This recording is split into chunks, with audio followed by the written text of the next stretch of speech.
अब आप सबको सच्चाई और असलियत पता है मंजरी की, और ये सब जानने के बाद मैंने एक निर्णय लिया है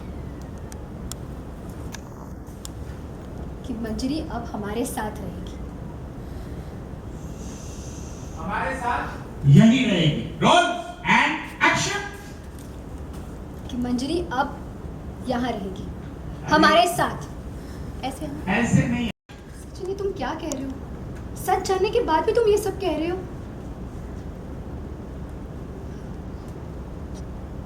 ये सब सुनने के बाद भी एंड एक्शन। सचिन, ये तुम क्या कह रहे हो?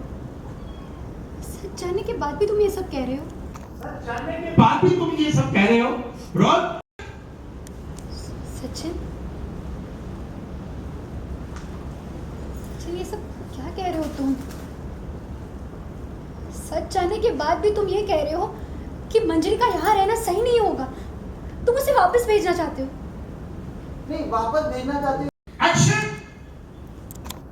सचिन, सच जानने के बाद भी तुम मंजरी को घर में नहीं रखना चाहते? नहीं।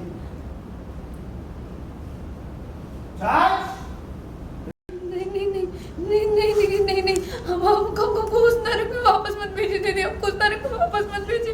हम नहीं जाएंगे, हम वापस नहीं जाएंगे दीदी, हम नहीं जाएंगे। मंजरी, तुम शांत हो जाओ। मैं तुम्हारे साथ ही हूँ, मैं तुम्हें कहीं नहीं जाने दूंगी। तुम यहीं रहना हमारे साथ। शांत हो जाओ। रेणुका ने बोला 1 मिनट। तो काकू, मंजरी को उस नर्क में वापस भेजना सही होगा क्या, जहाँ उसका पति उसे रोज मारता है? काकू, मंजरी खुद वहां नहीं जाना चाहती। आप तो कम से कम समझिए, आप तो सोचिए उसके बारे में। रेणुका ने बोला मैं नहीं कह। काकू, अब मंजरी की हालत तो देखिए, बिना साथ सहारे की वो अकेले कैसे रहेगी? और क्या पता जहाँ वो रहेगी वहां पर भी उसका पति आकर तमाशा करेगा तो? कम से कम यहाँ सचिन के रहते वो सुरक्षित तो महसूस करेगी। पर उससे कुछ एक्शन। नहीं भैया, हम कोनो चोर नहीं है।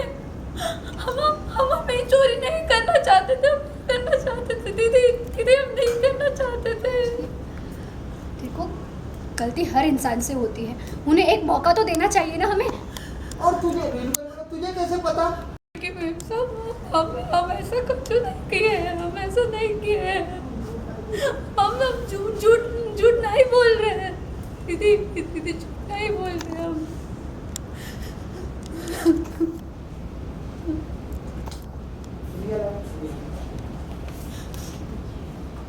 चार दीवारी के अंदर नशे में दूध पति से मार खाना और सबके सामने आकर कबूल करना आसान नहीं होता है।